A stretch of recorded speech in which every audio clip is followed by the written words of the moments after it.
मनुष्य होना और मनुष्य हो जाना साधारणतया एक सा लगता है, परंतु यह एक समान बात नहीं।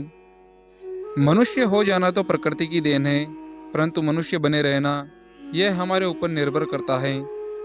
मनुष्य बने रहने के लिए सबसे पहले तो हमें स्वयं को जानना होगा, क्योंकि जब तक मनुष्य ये नहीं जानेगा कि वो मनुष्य हैं, तब तक मनुष्य होना कैसे संभव है। हम किन माध्यमों से साबित कर सकते हैं कि हम मनुष्य हैं? क्योंकि मनुष्य की परिभाषा यह तो नहीं कि हम विकसित हैं, आधुनिक हैं, समाज में रहते हैं और संसाधनों का उपयोग करते हैं। समाज में तो और प्राणी भी रहते हैं।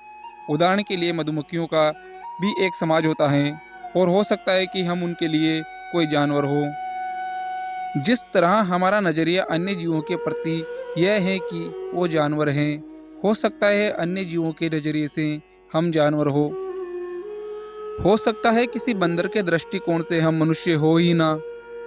आखिर हम कैसे माने कि हम मनुष्य हैं, और आखिर किसी बंदर को कैसे विश्वास दिलाए कि हाँ मैं मनुष्य हूँ?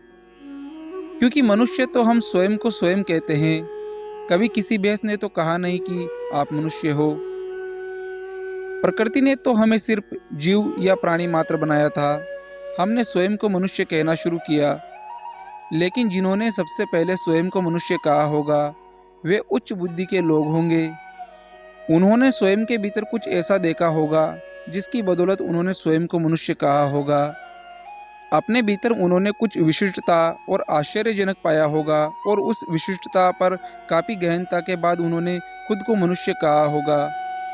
क्या एक पल के लिए हम अपने जीवन की क्रिया को रोककर यह मंथन कर सकते हैं कि हम मनुष्य हैं? आखिर मैं और आप यह कैसे साबित कर सकते हैं कि हम मनुष्य हैं? क्योंकि मनुष्य बने रहने के लिए सबसे पहले हमें मनुष्य होना होगा। क्योंकि मनुष्य हो जाने मात्र से मनुष्य नहीं बना जा सकता। इसलिए हमें सबसे पहले मनुष्य बनने के लिए प्रयत्न करना होगा। आखिर मनुष्य कैसे बने, यह आप पर निर्भर करता है। आपका जीवन चरित्र कैसा हो, आपकी प्रकृति कैसी हो, और आपके विचार कैसे हो। क्योंकि यही वो माध्यम है जिसके माध्यम से हम प्राणी मात्र से मनुष्य बन सकते हैं, जीवों का कल्याण कर सकते हैं, और समस्त जगत में अपनी विशिष्टता दिखा सकते हैं। वीडियो अच्छा लगा हो तो वीडियो को लाइक और चैनल को सब्सक्राइब करें। धन्यवाद।